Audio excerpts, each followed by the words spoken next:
আসসালামু আলাইকুম dear viewers, welcome to my YouTube channel English in short programme.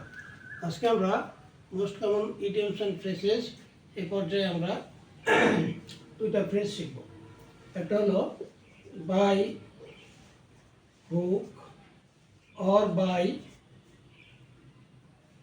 Hook or crook.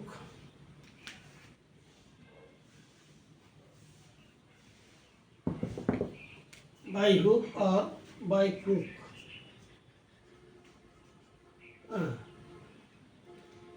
এটার অর্থ হলো যে কোনোভাবে, যদি বলা হয় যে আমি এই কাজটা যে কোনোভাবে করব, তাহলে হবে I shall do the work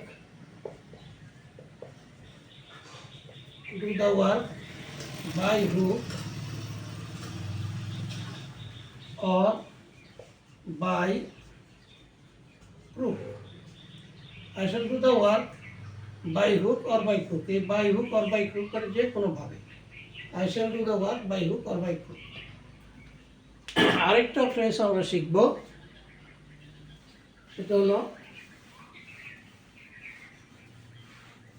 by fair means or foul. By fair means or foul. এটাও যে কোনো উপায়ে, তবে এখানে একটা কথা আছে, by fair means or foul, যে কোনো উপায়ে, সেটা ন্যায় হোক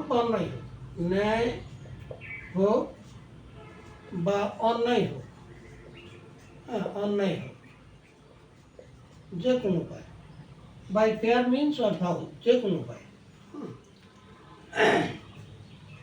আচ্ছা, যদি বলা হয় যে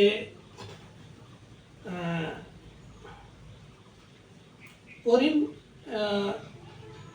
মানে শপথ নিয়েছে বা প্রতিজ্ঞা করছে যে কোনো উপায়ে টাকা উপার্জন করবে, তাহলে আমরা লিখব করিম is determined. Karim is determined কি উপার্জন করতে, টু আর্ন মানি। কিভাবে? By fair means or foul.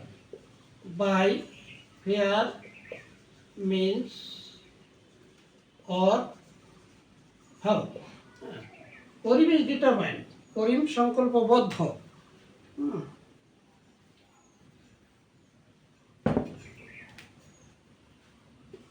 Karim is determined, Karim সংকল্পবদ্ধ কি টু আর্ন উপার্জন করতে। কি উপার্জন করতে? মানি। কিভাবে?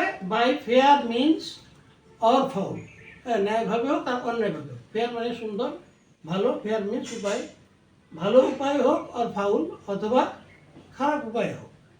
By fair means or foul এটা একটা ফ্রেজ যার অর্থ যে কোনো উপায়ে, কিন্তু সেটা ন্যায় হোক বা অন্যায় হোক। তো আজকে এ পর্যন্তই, আবার দেখা হবে ইনশাল্লাহ। থ্যাংক ইউ অল, আল্লাহ হাফিজ।